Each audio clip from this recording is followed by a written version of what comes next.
que ce soit. Parce que lorsque nous regardons avec notre sagesse humaine certaines situations, surtout lorsqu'elles remontent de notre passé, nous avons accumulé des casseroles, nous avons accumulé un certain nombre de choses. Nous avons déjà une habitude de nous voir. Nous nous voyons comme le résultat de tout ce que nous avons vécu, qui bien souvent est un échec pour nous tous quand nous ne connaissons pas le Seigneur. Donc nous nous voyons toujours de cette façon-là.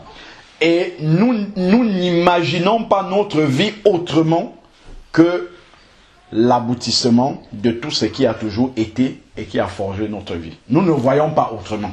Nous voyons simplement que si ça a commencé de cette façon-ci, alors la suite logique est que nous continuons à accumuler des casseroles. Mais le Seigneur dit une chose dans 2 Corinthiens chapitre 5 au verset 17. 2 Corinthiens 5 verset 17. C'est un verset que nous connaissons par cœur, mais nous allons relire cela pour bien comprendre ce que le Seigneur nous dit.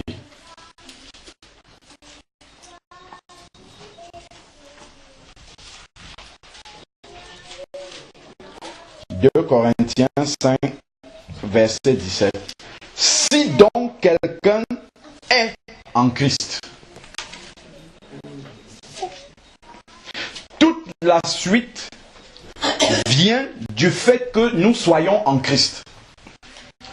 Avant que nous ne soyons en Christ, l'autre peut avoir toutes sortes de projets pour nos vies et nous conduire là où il a envie de nous conduire. Mais dès l'instant où nous arrivons en Christ, je m'arrête d'abord sur cette portion de verset-là. Si donc quelqu'un, n'importe qui, est en Christ, il y a tout qui va changer. Tout va changer parce que être en Christ, ça veut dire que désormais le nom de Jésus est invoqué sur notre vie. Donc, ce que nous allons accumuler dans notre vie est quelque chose qui engage le nom du Seigneur. Donc, le Seigneur ne peut pas être indifférent à notre devenir. Parce que désormais, son nom est invoqué sur notre vie. Si quelqu'un est en Christ.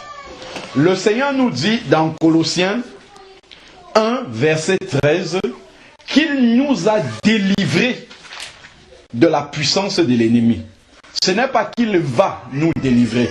Il nous a délivrés de la puissance de l'ennemi. Ça veut dire qu'avant, l'ennemi avait une autorité sur notre vie. Il avait une capacité de nuisance dans notre vie et nous étions obligés de subir parce que nous n'avions rien d'autre pour opposer à ce que l'ennemi travaillait dans notre vie. Mais quand le Seigneur est intervenu dans notre vie, il y a quelque chose qui a changé radicalement. C'est que nous étions dans la main de l'ennemi et il nous a pris à l'intérieur de la main de l'ennemi et maintenant nous n'y sommes plus. Donc, quand nous étions dans la main de l'ennemi, si j'ai un objet dans la main, je peux l'amener à gauche, je peux l'amener à droite, je peux l'amener en haut, je peux l'amener en bas, je fais ce que j'ai envie de faire. Mais le Seigneur est venu nous prendre dans la main de l'ennemi et maintenant, la Bible dit dans Jean 10 au verset 27 et 28 que nous sommes entre les mains du Seigneur et personne ne peut nous ravir des mains du Seigneur. Donc aucune autorité qui existe, que ce soit une autorité physique dans le monde humain, que ce soit une autorité spirituelle, une puissance du monde des ténèbres, ne peut absolument plus avoir aucun impact sur notre avenir, sur notre devenir. Ça, c'est la première chose qu'il faut croire.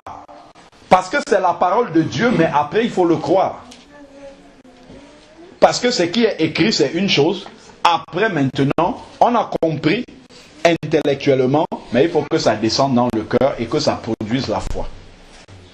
Seigneur, dès l'instant où je suis entré en Christ, désormais, mon avenir ne regarde plus que Bruno tout seul dans son coin, ou que Alain Patrick tout seul dans son coin. Maintenant, le fait que le monde entier et les puissances des ténèbres savent que le nom de Jésus est dans ma vie, ce que va devenir ma vie engage le nom de Jésus qui est invoqué sur ma vie.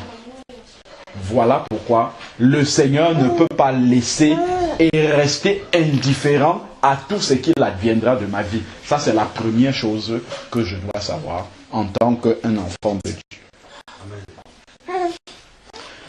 Si donc quelqu'un est en Christ, il y a quelque chose qui va se passer.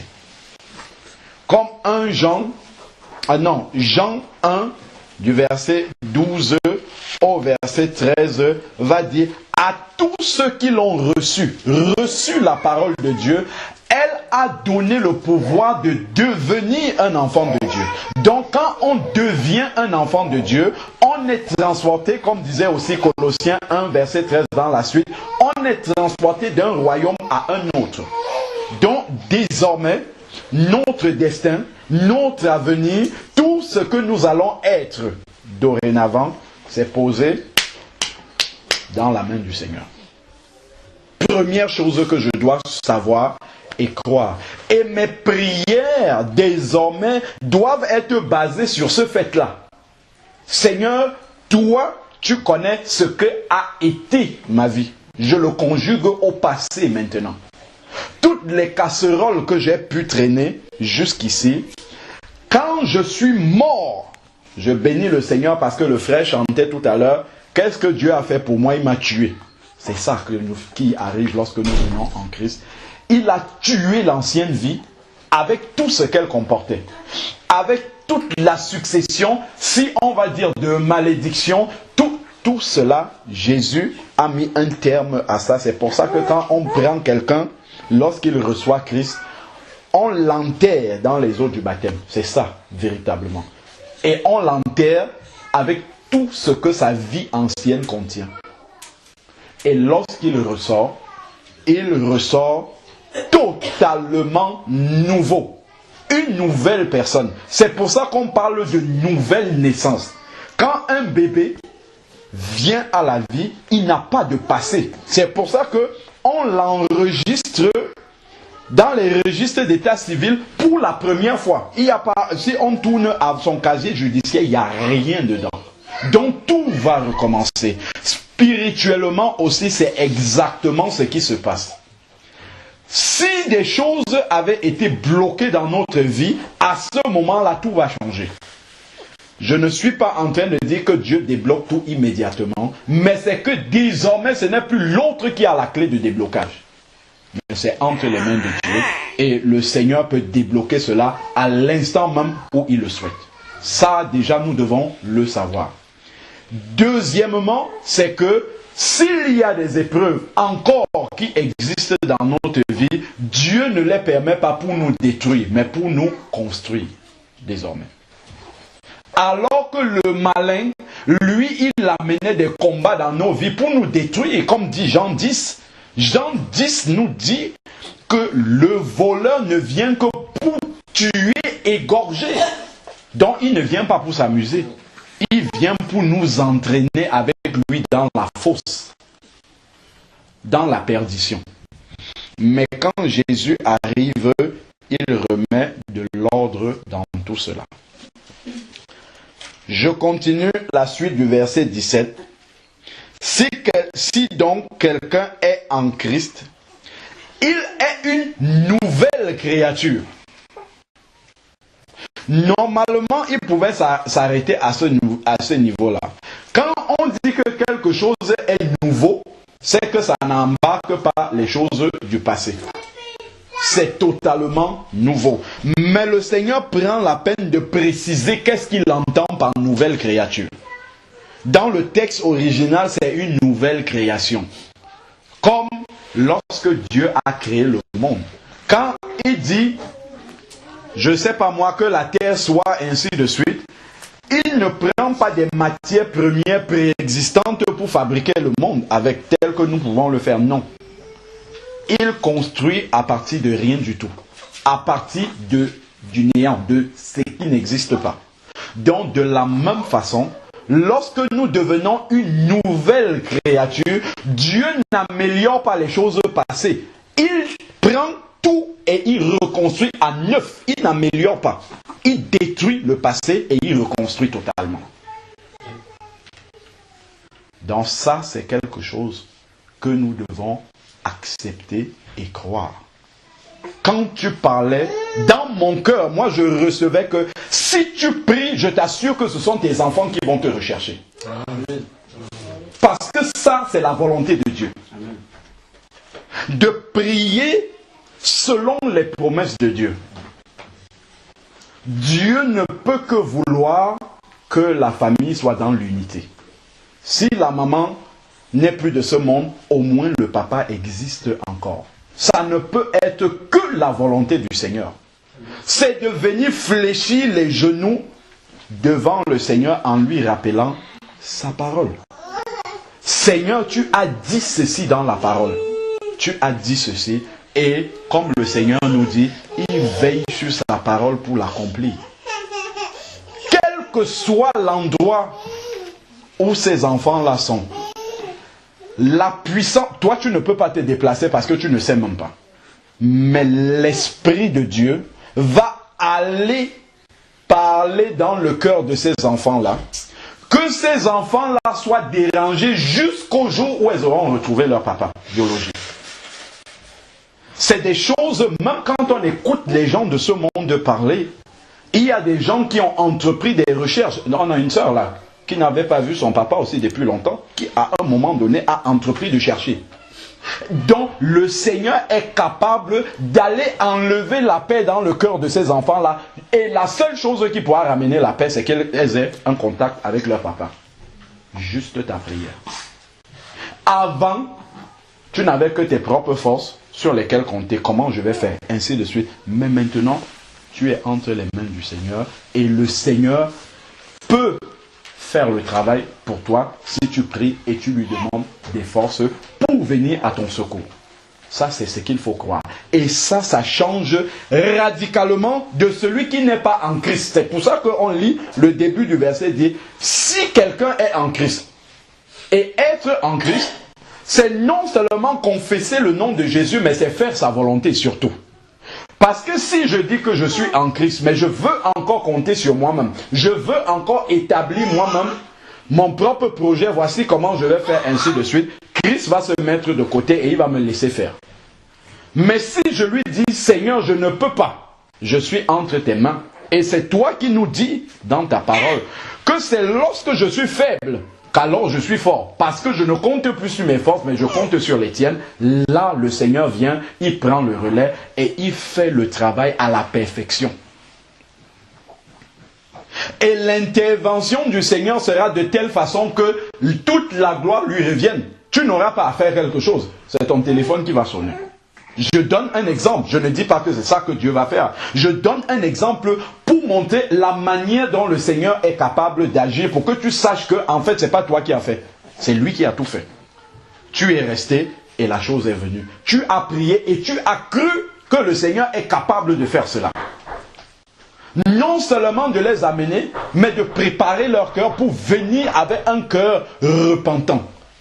De venir avec un cœur disposé pour repartir vraiment sur de nouvelles bases.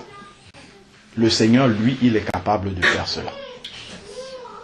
Et c'est tout cela qui change lorsque nous sommes en Christ. Nouvelle créature. Et il dit, les choses anciennes sont passées. Les choses anciennes, tout ce que j'ai pu cumuler, tu as dressé tout à l'heure le tableau très sombre de ce qui était d'avant. Mais aujourd'hui, toutes choses sont nouvelles. Dieu, lui, l'a ouvert une nouvelle page qui est toute blanche avec toi. Et il est capable d'écrire droit, comme on le dit souvent, sur des lignes qui sont tordues. Il est capable, lui, d'écrire droit dessus. Donc, là où il y a eu des échecs, là où il y a eu des situations où on dit cette vie-là, elle ne vaut plus rien du tout parce que au regard du monde entier, tout est échec. Mais selon Dieu, quand nous regardons l'histoire de Job, qui est pire, je ne sais pas si quelqu'un a vécu ça sur cette terre, comment Dieu est capable de relever une situation. Pour que après, tu puisses confesser de ta bouche, Jésus a fait. C'est lui qui a tout fait. J'étais incapable, mais le Seigneur est venu et il a pris le problème comme si c'était le sien et il a accompli ce qui est sa volonté pour ma vie. La solitude n'est pas la volonté du Seigneur. Si on a des personnes qui ont notre sang dans ce monde, ce n'est pas la volonté de Dieu. C'est de prier vraiment dans ce sens pour que les choses anciennes, en rappelant cela au Seigneur, les choses anciennes sont passées. Voici toutes choses, pas certaines choses, toutes choses sont devenues nouvelles. Même ces situations anciennes-là, qui s'étaient toujours passées d'une certaine façon, ou peut-être tu avais fini par te résigner et dire que bon, de toute façon, ce dossier-là, c'est classé parce que ça fait 25 ans, ça fait 23 ans, ça fait tel nombre d'années.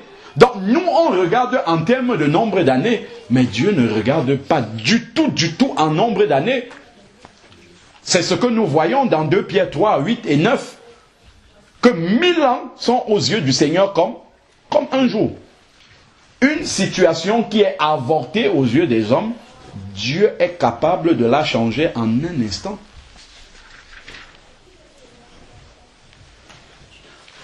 Il est capable de retourner la situation en un instant.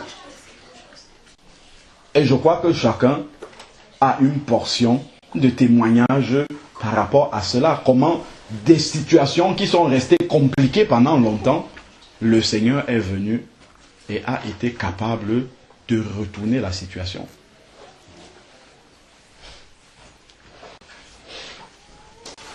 Moi, je me rappelle, dans un autre contexte, lorsque j'avais fini mes études,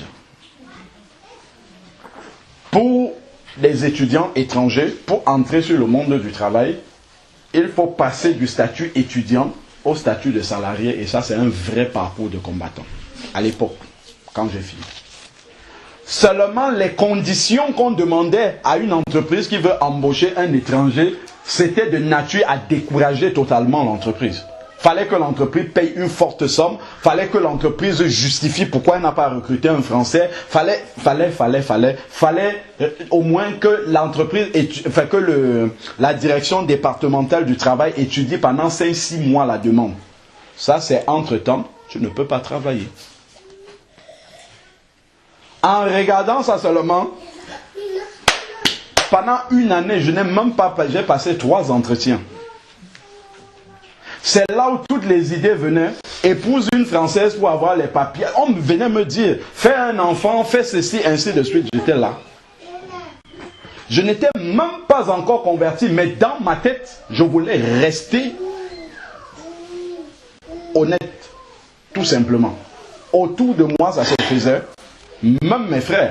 Parmi mes frères de sang, plusieurs ont eu les papiers rapides. Enfin, quand je dis les papiers, c'est-à-dire un statut qui permettait de travailler rapidement. J'étais le dernier. Je suis resté 1 an au chômage et j'ai décidé de faire encore une année d'études parce qu'il y avait des vides déjà dans mon CV. Et là, j'ai été embauché à la fin par une entreprise où j'avais fait le stage. Et il se trouve que cette entreprise, c'était une chambre de commerce. C'est-à-dire qui travaille avec la direction départementale du travail qui accorde l'autorisation, la carte de séjour de travail. Donc au lieu de 7 mois, chez moi, ça a duré 3 mois comme ça. Première chose. Deuxième chose, lorsque quelqu'un commence à travailler, normalement, il doit attendre au minimum 5 ans pour demander une carte de résident de 10 ans. Moi, j'ai fait 4 mois, 3 ou 4 mois seulement. Au moment de renouveler mes papiers, j'ai demandé la carte de résident, on me l'a donnée. Quelques mois après, j'ai demandé la nationalité, on me l'a donnée. Ce que les gens attendent des années et des années. Donc, en moins d'1 an et demi, Je suis pas... Aujourd'hui, il y a un seul de mes frères qui est français. Alors que tous avant moi ont eu des situations régularisées. C'est vraiment, enfin, l'autorisation de travail, c'est vraiment pour dire que le nombre d'années, l'attente et tout ça pour le Seigneur, c'est rien du tout. Le Seigneur est capable de balayer ça comme ça en un revers de la main. Un problème sur lequel tu as buté pendant longtemps, le Seigneur est capable de venir apporter la solution en un après-midi. Je crois le frère aussi ici a un témoignage aussi de sa propre vie. Il a fait le bac 3 fois. Ses 2 petits frères sont passés devant lui. On priait pour que le frère ait, il a trouvé un BTS, ne serait-ce qu'une entreprise qui le prenne en alternance. On a prié, le Seigneur n'a rien fait. C'est parce que le Seigneur avait un autre plan. Le frère est resté, le conseil général l'a appelé. Voilà maintenant que le frère est non seulement salarié du conseil général, mais il fait une formation et il aura une licence après. Il est salarié, il passe au-dessus de ses frères qui, eux, continuent à faire les études, mais lui, il travaille déjà. C'est des choses que le Seigneur est capable de faire pour ses enfants. C'est-à-dire prendre une situation où tout le monde a perdu la foi. Que Dieu est capable de faire et il retourne ça comme ça, totalement. Aujourd'hui, ses frères vont à l'école, lui, il est salarié en attendant un diplôme au bout. Ça, c'est vraiment lorsque nous voyons si quelqu'un est en Christ. Nous ne sommes pas en Christ pour rechercher ces choses-là, mais Dieu vient parce que son nom est invoqué. Le frère est la locomotive spirituelle dans sa famille. Pour que le nom de Jésus ne soit pas blasphémé, Jésus dit, attends, qu'ils parlent. Quand ils auront fini de parler, je vais intervenir. Et eux, ils vont fermer la bouche. C'est ça que le Seigneur fait. Maintenant, il nous appartient d'avoir confiance que le dernier mot appartient au Seigneur. Des gens se sont peut-être moqués de ta vie, d'autres ont dit ceci, ainsi de suite. Mais toi, bouche les oreilles à ça et garde ta confiance dans ce que le Seigneur dit dans sa parole de ta vie. De ce qu'il dit, de ce que tu es devenu en lui. C'est de là que la solution va venir. Avoir des certitudes que même si mes yeux ne voient pas encore cela, le Seigneur a accordé sa promesse et c'est sa volonté que ma vie ne végète pas comme ça, ne stagne pas comme ça, ne soit pas un sujet de moquerie pour les gens. À cause du nom de Jésus dans ta vie. Mais toi, reste à honorer le nom du Seigneur. Et je bénis le Seigneur, j'ai donné le témoignage quand le frère n'était pas là. Parce que quand le frère a raté son examen comme ça, on sortait évangéliser. Jamais je n'ai entendu le frère dire comme ça, Dieu m'a oublié, jamais de la vie. Toujours en train de se donner pour le Seigneur, sans murmurer, sans rien dire que, oh Seigneur, est-ce qu'un jour même tu vas penser à moi? Pas du tout. Ce sont de telles attitudes que le Seigneur honore. Et quand il vient pour retourner la situation, il sait que le cœur est préparé pour lui donner toute la gloire déjà. Parce que ce n'est pas quelque chose, ce qu'il a eu, ce n'est pas un projet qu'il avait eu. Il est allé, on lui dit dépose le dossier ici, il a déposé aussi, il a oublié. Et le Seigneur a fait. Donc vraiment, mon frère, aie la foi que tu es en Christ. Et si tu es en Christ, ton avenir, tes situations, les choses qui te pèsent dans le cœur aujourd'hui, qui sont des poids pour toi, le Seigneur dit, venez à moi, vous tous qui êtes chargés et fatigués. Le Seigneur sait que ces choses-là sont des choses qui peuvent nuire à ta vie de prière, qui peuvent nuire à ta communion personnelle avec Dieu. Mais ce que Dieu a besoin que tu fasses, c'est de venir déposer cela au pied de sa croix et de lui faire confiance. Que lui, il est capable de faire briller le soleil au milieu de ce qui a toujours été ténèbres. C'est cette confiance-là. Ce que Dieu apprécie le plus, c'est ceux qui lui font totalement confiance. Quand la situation est totalement désespérée, ils ont tout posé entre les mains du Seigneur. Ils ont dit, Seigneur, fais. C'est tout. Et eux, ils sont passés à autre chose. Ils sont occupés à entretenir leur relation personnelle avec Dieu. Pour toutes les autres situations, ils ont dit, Seigneur, fais. Ça, c'est ce que le Seigneur attend maintenant de toi. C'est que tu déposes tout au pied de la croix et que tu lui fasses confiance. Amen. Si le Seigneur veut même que tu fasses quelque chose, une démarche pour pouvoir retrouver les enfants, à un moment donné, le Seigneur révélera, va taper à telle porte-ci. Parce que là, c'est par là que tu vas arriver. S'il veut que tu attendes, il te laissera comme ça, tu attendras et ça viendra tout seul. Donc, fais confiance au Seigneur. Pour ma part, aucune situation n'est bloquée devant le Seigneur. C'est-à-dire que, voilà, ça a toujours été comme ça. Je n'ai jamais vu ça, mes enfants, ça restera comme ça jusqu'à la fin. Pas du tout. Quand on est en Christ, tout a changé. Tout devient nouveau. Aucune situation ne peut rester bloquée comme ça sans que le Seigneur ne puisse intervenir. Amen. Amen. Je vais juste ajouter quelques versets. Le psaume 23. Psaume 23. Donc, je vais juste le lire.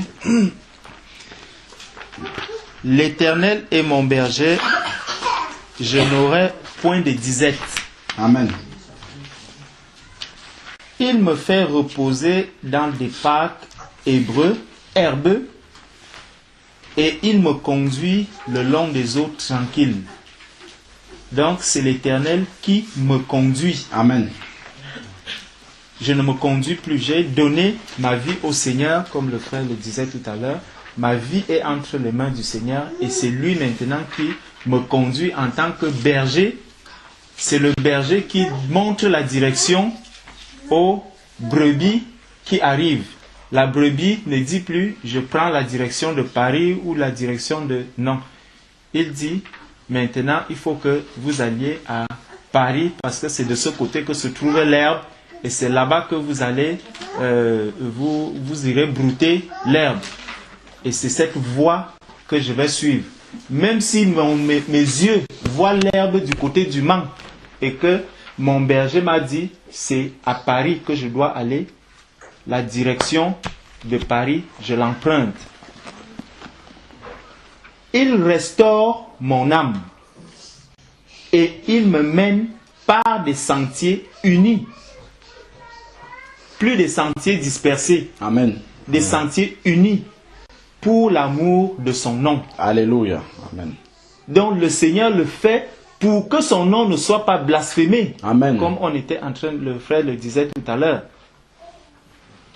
Même quand je marcherai par la vallée de l'ombre de la mort, je ne craindrai aucun mal, car tu es avec moi. Alléluia. Amen. Donc, même si tu vois les jours passer, le temps passer, le témoignage du frère qu'on vient d'évoquer tout à l'heure est très parlant. Le temps passe. Il n'y a rien d'aussi difficile que de voir tes petits frères avec qui tu as été. Parfois, ils viennent derrière toi, ils te dépassent. Tu es toujours là. Ça devient très difficile. Même avoir encore le courage d'aller à l'école, ça devient compliqué. Pire encore, te lever encore le matin pour dire je vais évangéliser, je vais annoncer la parole de Dieu aux gens. Tu commences à te poser des questions, tu commences à même à douter. Donc là, c'est vraiment une épreuve de foi. Si tu n'as pas la foi, tu vas abandonner et tu vas te dire bon, je quitte la France. Je quitte la France parce que tout a été noir en France pour moi. Rien ne marche plus dans ce pays. Il faut que j'aille me retrouver ailleurs. Justement, tu es déjà en train d'emprunter la direction que toi tu veux donner à ta vie. Est-ce que c'est la direction que le Seigneur t'a montrée? Si le Seigneur ne t'a pas montré, non, arrête-toi. Reste au pied du Père. C'est lui-même qui dit, même quand tu seras dans la vallée de l'ombre de la mort, ne crains aucun mal. C'est pour cela que beaucoup de personnes se suicident. Pourquoi? Parce qu'elles n'ont pas le Seigneur. Dès qu'elles se retrouvent dans l'impasse, un enfant de Dieu, lorsqu'il est même dans l'impasse, il s'arrête, il dit Seigneur, que ta volonté s'accomplisse. Amen.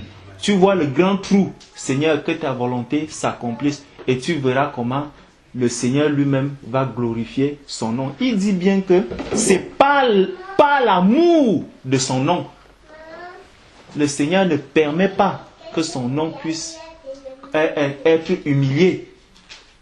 Même quand bien même le monde a voulu l'humilier étant à la croix, le Seigneur a reconnu que vraiment c'est par ignorance. Et il a dit, Père, pardonne-leur, car ils ne savent pas ce qu'ils font.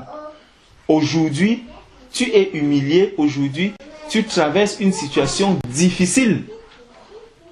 Mais celui qui a la foi doit glorifier le nom du Seigneur dans cette situation difficile. Parce que lui-même dit, c'est lorsque vous serez très faible, lorsque vous serez encore plus aussi faible, que vous devez vous sentir fort dans le Seigneur.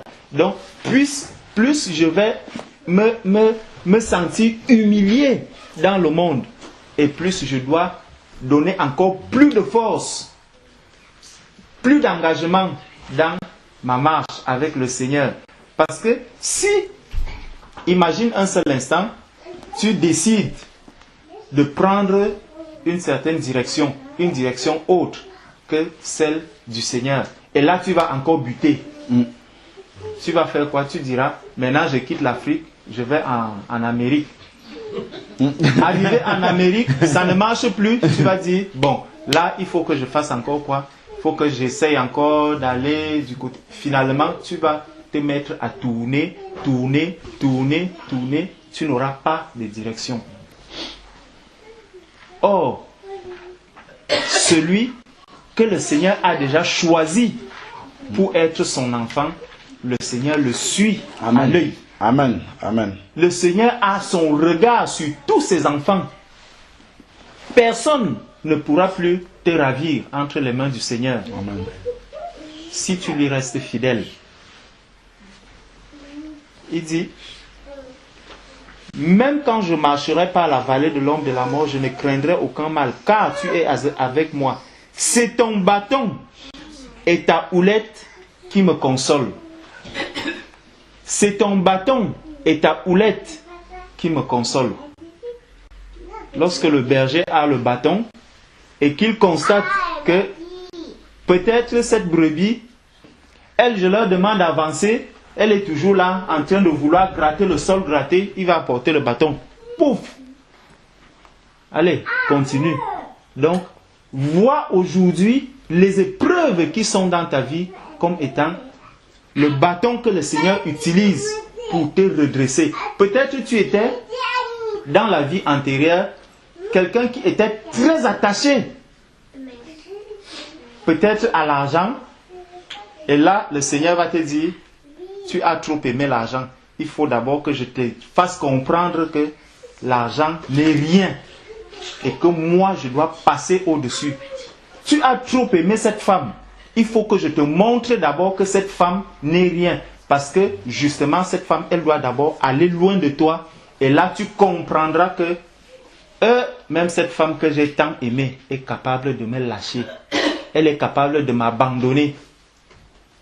Ces enfants à qui peut-être j'étais trop attaché, il faut d'abord que je les éloigne, et là quand ils seront éloignés, je vais comprendre que même mes propres enfants pourront m'abandonner. Mais lorsque tout le monde t'aura abandonné, le Seigneur sera là. Amen. Il sera toujours là et il va te montrer la lumière en te disant, marche ici. Regarde-moi, ne regarde pas ceux qui sont à côté. Et c'est pour ça qu'il dit, si tu ne renies pas ton père, ta mère et même ta propre vie, tu n'es pas digne de moi. Si tu veux être digne du Seigneur, renie tout ce qui est autour de toi. Cela ne veut pas dire ne les aime pas. Non. Mais tu les aimes, sauf que l'amour que tu attaches à ces personnes ne vaut absolument rien par rapport à ce que tu donnes au Seigneur. Sois plus obéissant à la voix du Seigneur qu'à la voix de tous ceux qui parlent autour de toi. Parce que ces départs, ces disparitions qui sont autour de toi, c'est une voix qui te parle. C'est une voix qui te parle et qui te dit, bon voilà, tu es déçu, tu ne vaux plus rien, tu es un homme abandonné, tu es un homme terrifié,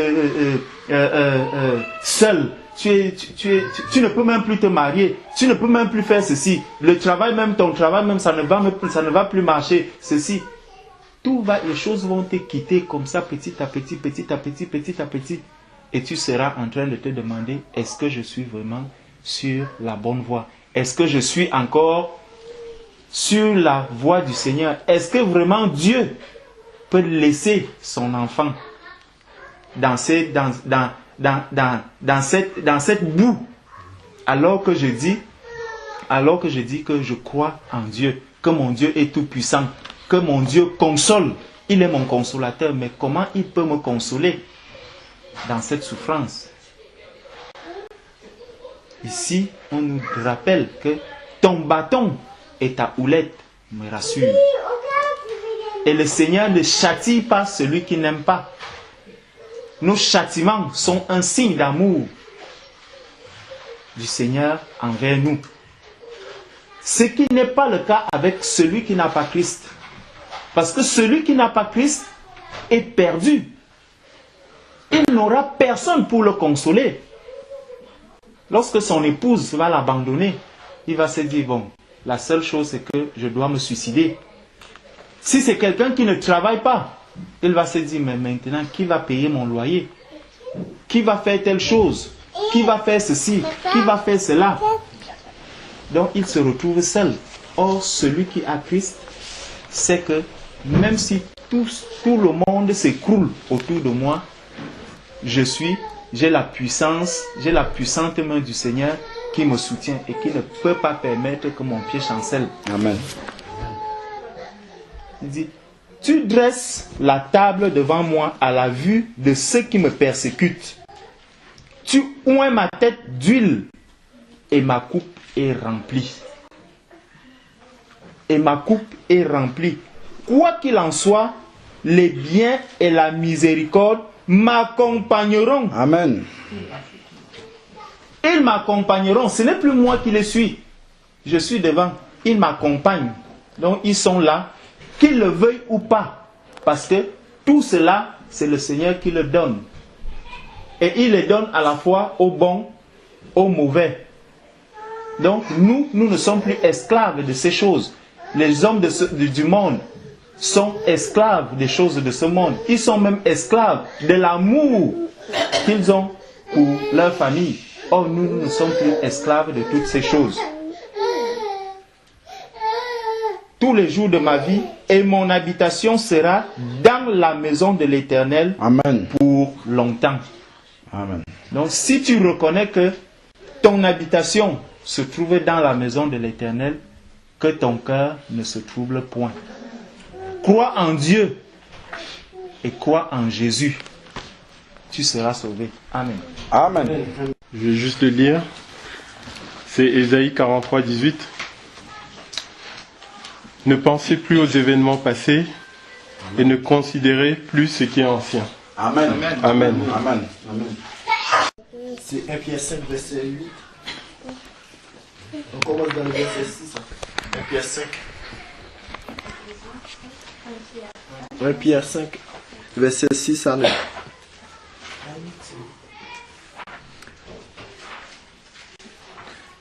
Verset 6. Humiliez-vous donc sous la puissance même de Dieu, afin qu'il vous élève au temps convenable, et déchargez-vous sur lui tous vos soucis, car lui-même prend soin de vous. En fait, parfois nous comptons sur notre force, en fait, mais Dieu il a dit, si nous comptons sur lui, il n'y a rien qui peut nous arriver. Parfois, quand nous comptons, on dit oui, un tel va faire quelque chose pour nous. Mais quand nous comptons sur Dieu, en fait, il a dit déchargez-vous sur lui. Nous n'avons rien à craindre, en fait. Il a dit si quelqu'un est en Christ, mais il n'y a aucune condamnation. Mais pour celui qui marche en l'esprit, si nous avons l'esprit de Dieu, nous n'avons rien à craindre. C'est pour ça qu'il était à la croix pour nous sauver. C'est pour ça qu'il a dit déchargez-vous. Même quand on voit Isaïe aussi, il a dit c'est par ces maîtres ici que nous sommes guéris. Si nous comptons sur Jésus-Christ, mes frères, mes soeurs, nous allons arriver quand même. Amen. Amen. Amen. Soyez bénis. Amen. Amen. Et ça, c'est ce qui arrive en fait quand on arrive à la conversion. C'est l'ennemi en fait qui essaye de nous faire croire, ou alors de nous, au début en fait, au commencement, lorsque nous étions encore du côté des ténèbres, avant que nous arrivions au Seigneur, on pouvait encore nous accuser. Lorsque nous sommes passés du côté du Seigneur, l'ennemi essaie encore de nous ramener notre ancienne vie. Oui, mais tiens, voilà ce qui s'est passé, il y a telle chose, voilà, voici ce que tu as fait, ainsi de suite. Et le Seigneur nous dit, comme il a dit dans Ésaïe, de plus se souvenir. Pourquoi? Les êtres humains peuvent pardonner et s'en souvenir. D'ailleurs, c'est ce que les gens disent. On peut vraiment pardonner, mais ça reste quelque part dans la mémoire. Or, Dieu, quand il pardonne, il efface. Il ne s'en souvient plus. Et c'est ce qu'il dit dans Jérémie 31. Parce que ces jours-là, je pardonnerai leurs péchés et je ne me souviendrai plus de leur iniquité. Amen. Et ça correspond effectivement au verset 2 Corinthiens 5, 17 que le frère a lu. C'est-à-dire que les choses anciennes sont passées. Voici que toutes choses sont devenues nouvelles. Et il faut que notre intelligence soit renouvelée, afin que nous croyions en ce que le Seigneur dit. Quand le Seigneur dit c'est fini, c'est passé, ne te souviens plus des choses anciennes. Il faut vraiment, c'est pour ça qu'on dit c'est par la foi qu'on est sauvé. On a cette foi en Jésus-Christ, même si l'autre nous rappelle par des pensées comme ça qui arrivent. Nous avons cette foi-là que Dieu a dit, j'ai effacé et je ne m'en souviens plus. Tout ce qui s'est passé, les divorces, les querelles avec mes enfants, tout ce qui s'est passé est effacé. Maintenant, il faut regarder devant, dans le Seigneur, pour véritablement marcher comme il demande qu'on marche, et pour obtenir la restauration. Puisque le Seigneur, quand il arrive dans une vie, d'abord, il efface le péché, il prend, demeure dans cette vie, et ensuite, il restaure. Alors, partageons quelques versets dans Matthieu. On va prendre Matthieu 6. Donc, Matthieu 6, chapitre 6. On peut prendre à partir du verset 25. 25, oui. Donc, Matthieu 6 au verset 25. Qu'est-ce que le Seigneur dit ici? C'est pourquoi je vous dis, ne vous inquiétez pas pour votre vie, de ce que vous mangerez, ni de votre corps, ni de quoi vous serez vêtus. La vie n'est-elle pas plus que la nourriture, et le corps plus que le vêtement? Regardez les oiseaux du ciel, ils ne sèment ni ne moissonnent. Ils n'amassent rien dans des greniers, et votre Père céleste les nourrit. Ne valez-vous pas beaucoup plus qu'eux? Qui de vous, par ses inquiétudes, peut rajouter une coudée à la durée de sa vie? Et pourquoi vous inquiétez au sujet du vêtement? Considérez comment croissent les lys des champs. Ils ne travaillent ni ne filent. Cependant, je vous dis que Salomon même, dans toute sa gloire, n'a pas été vêtu comme l'un d'eux. Si Dieu revêt ainsi l'herbe des champs qui existe aujourd'hui et qui demain sera jetée au four, ne vous revêtera-t-il pas à plus forte raison, gens de peu de foi? Ne vous inquiétez donc point et ne dites pas que mangerons-nous, que boirons-nous, de quoi serons-nous vêtus? Car toutes ces choses, ce sont les païens qui les recherchent. On peut déjà s'arrêter ici.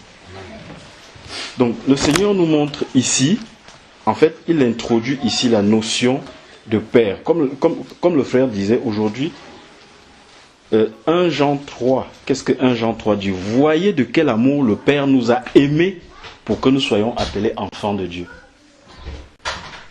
Et nous allons lire tout à l'heure dans le verset, le chapitre 7. Et Jésus va dire par la suite, si vous aussi méchants que vous êtes, vous savez donner de bonnes choses. C'est-à-dire chaque enfant, aussi méchant que soit le cœur de l'homme, l'homme sait prendre soin de son enfant.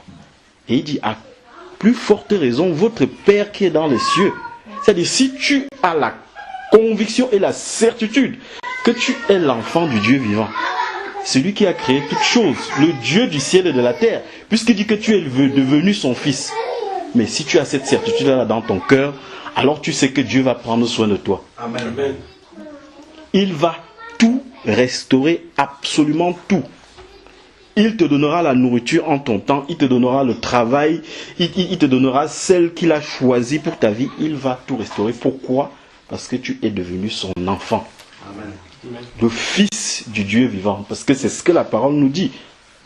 Nous sommes devenus co-héritiers avec Christ. Et c'est cette certitude que tu dois avoir dans ton cœur.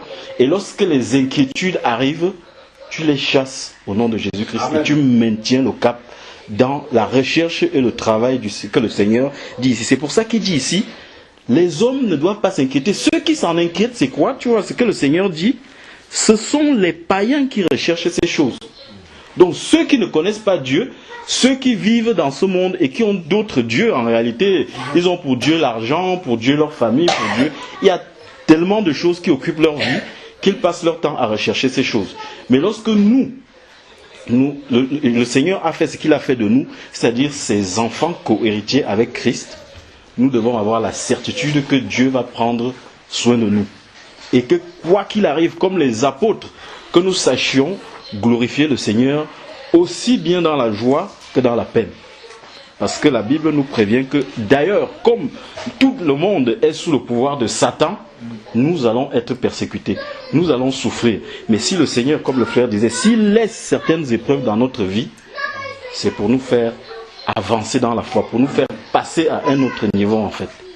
Donc, dans toutes sortes de tribulations, quel que soit, même si tu as l'impression que depuis que tu es chrétien, tu as l'impression que ta vie n'a pas avancé, ta vie n'a pas changé, ainsi de suite, le Seigneur travaille. Mais garde, ça dit, dis-toi que je suis l'enfant du Dieu vivant.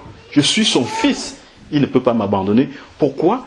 Parce qu'il t'a acquis à un grand prix. Amen.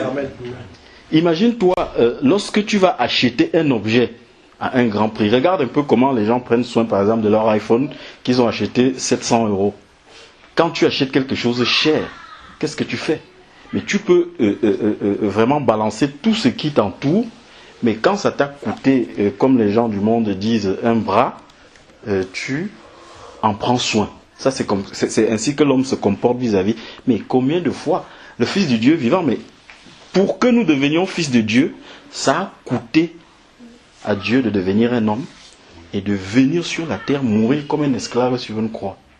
Et c'est une chose que notre esprit, quand nous l'avons véritablement intégré, vraiment, l'amour de Dieu nous saisit à un niveau où vraiment l'inquiétude. C'est vrai, la chair, il faut souvent du temps pour qu'elle soit crucifiée. Mais ça a coûté un grand prix à Jésus-Christ pour que nous soyons devenus les enfants du Dieu vivant. Donc, il ne nous abandonnera pas. Et ce qu'il nous demande ici, donc, c'est de ne pas nous inquiéter pour notre vie. Donc, il dit, toutes ces choses, c'est les païens qui recherchent. Votre Père Céleste sait que vous avez besoin. Cherchez premièrement le royaume et la justice de Dieu, et toutes choses vous seront données par-dessus tout. Ne vous inquiétez donc pas du lendemain, car le lendemain aura soin de lui-même. Chaque jour suffit sa peine. Donc le Seigneur nous dit, nous donne le comportement que doit avoir un enfant de Dieu dans sa vie quotidienne. En fait, la seule inquiétude qui peut remplir notre cœur à un moment donné, c'est que le Saint-Esprit nous fait comprendre que tu viens de pécher, tu as fait quelque chose qui ne glorifie pas Dieu, tu as fait quelque chose dont le Père n'est pas content de toi. C'est ça l'inquiétude que nous devons avoir. Amen. Aucune autre inquiétude ne doit nous habiter. Amen. Et cette inquiétude, comme dit Paul dans 1 Corinthiens, conduit à la vraie repentance pure et à la recherche de la volonté et du royaume de Dieu. Amen. Donc si tu recherches le royaume de Dieu, si tu cherches à plaire à ton Père, sois sûr que tout ce que tu lui demandes, il va te donner. Et c'est ce que Jean va nous dire ici dans 1 Jean. Si nous allons 1 Jean, dans 1 Jean au chapitre 3, regarde ce que l'apôtre dit ici dans 1 Jean au chapitre 3. On peut lire à partir du verset 20. Qu'est-ce qu'il dit? Car si notre cœur nous condamne, Dieu est plus grand que notre cœur, et il connaît toutes choses. Bien-aimés, si notre cœur ne nous condamne pas, nous avons de l'assurance devant Dieu. Quoi que ce soit que nous demandions, nous le recevons de lui, parce que nous gardons ses commandements et que nous faisons ce qui lui est agréable. Amen. Amen. Quoi que ce soit, tu vois, la Bible dit ici quoi que ce soit. Quoi que ce soit que tu demandes à ton Père aujourd'hui, si tu t'inquiètes quotidiennement, non pas de ta vie, non pas de la nourriture, c'est ce qu'on vient de lire dans Matthieu, si tu ne t'inquiètes pas non pas de ta relation filiale, si tu t'inquiètes de plaire au Seigneur Jésus, de plaire à Dieu tous les jours de ta vie et de marcher selon ses voies, regarde ce qui est écrit ici. Quoi que ce soit que tu demandes, cela te sera accordé. Il suffira que tu ouvres la bouche pour prier comme le Père comme le frère l'a dit pour tes enfants. Ils vont venir. Il y a plusieurs témoignages comme ça. Et une femme, par exemple, qui n'avait pas vu sa fille depuis 12 ans. Depuis 12 ans. Elle est restée dans la prière. Elle n'a rien fait. C'est-à-dire, elle avait perdu mais tout contact. Mais elle ne savait même pas si elle était vivante. Et un jour, un prophète lui a dit, après avoir prié et avoir persévéré, Dieu lui a envoyé quelqu'un lui dire, ce soir même, à telle heure, ta fille viendra cogner à ta porte. Amen. Et c'est ce qui s'est passé. Son enfant qu'elle avait perdu de vue depuis longtemps, dont elle n'était même pas sûre de l'existence, est venu. Et ça, parce qu'elle a gardé sa confiance en Dieu et qu'elle a continué de marcher comme un enfant de Dieu. Comme quelqu'un qui ne craint plus rien, comme quelqu'un qui sait que son Père l'aime et qu'il lui a tout donné. Parce que en Jésus-Christ, en fait, le Seigneur nous a tout donné. Donc, pour finir, lisons le verset de Matthieu 7. Matthieu 7, pour encore appuyer ce qu'on est en train de dire. Matthieu chapitre 7, à partir du verset 7. Regarde ce que le Seigneur dit encore ici par rapport à la demande. Demandez et l'on vous donnera. Cherchez et vous trouverez. Frappez et l'on vous ouvrira. Car quiconque demande reçoit. Celui qui cherche trouve. Et l'on ouvre à celui qui frappe. Lequel de vous donnera une pierre à son fils qui lui demande un pain? Ou s'il demande un poisson, lui donnera-t-il un serpent? Si donc, méchant comme vous l'êtes, vous savez donner de bonnes choses à vos enfants, à combien plus forte raison votre Père qui est dans les cieux donnera-t-il de bonnes choses à ceux qui les lui demandent? Tout ce que vous voulez que les hommes fassent pour vous, faites-le de même pour eux, car c'est la loi et les prophètes. Donc tu vois, le Seigneur ici revient chaque fois au comportement du chrétien, à la vie chrétienne, en fait. La Bible nous enseigne que, et Jésus va encore dire dans Jean que, celui qui me garde mes commandements. Et si vous gardez mes commandements, tout ce que vous demanderez au Père selon, en mon nom, cela vous sera accordé. Donc tout revient vraiment à rechercher le Seigneur de tout son cœur, à chercher à avancer dans la foi. Le Seigneur s'occupera du reste en fait. Nous n'aurions même pas besoin de parler. Imagine-toi quand tu avais tes enfants à la maison, est-ce que ton fils ou ta fille a besoin de se lever le matin, de dire papa j'ai envie de manger, ou papa donne-moi à manger, ou j'ai faim. Prenons le cas d'un bébé. Tu sauras que le matin je dois nourrir mon enfant. Le midi, pareil. Le soir, je dois prendre son bain, ainsi de suite. Mais Dieu se comporte pareillement vis-à-vis de nous. Et lorsque, souvent, nous nous mettons à demander des choses à Dieu, d'une certaine manière, c'est comme si nous faisons de lui un père indigne, en fait. Si on commence à demander au Seigneur les choses, comme on voit, par exemple, des personnes qui se mettent à prier et à demander au Seigneur toutes sortes de choses, hein. Ça peut être un travail, ça peut être une maison, ça peut être une femme, ça peut être... C'est un peu comme si Dieu ne voyait pas, il ne nous voyait pas en fait. Nous n'étions pas entre ses mains et nous avons besoin de demander à un Père. C'est un Père, c'est vraiment ça. La notion que nous devons comprendre, c'est que nous sommes devenus ses fils. Et comme nous sommes devenus ses fils, il va faire toutes choses. D'autant plus que nous devons garder ses commandements et garder ses voies.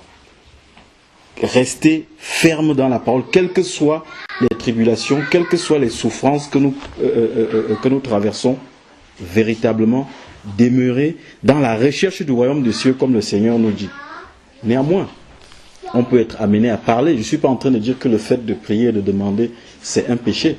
Ce n'est pas un péché, puisque la Bible nous dit également à un moment donné que nous devons faire part au Seigneur à tout temps en ce qui concerne nos besoins. Mais nous devons rester conscients, nous devons être, en fait, calés sur la recherche du royaume des cieux. C'est ça, en fait, la priorité. C'est ce que le Seigneur dit ici. Que votre priorité soit la recherche du royaume et toutes les autres choses vont s'arranger d'elles-mêmes. C'est pour ça qu'il dit chaque jour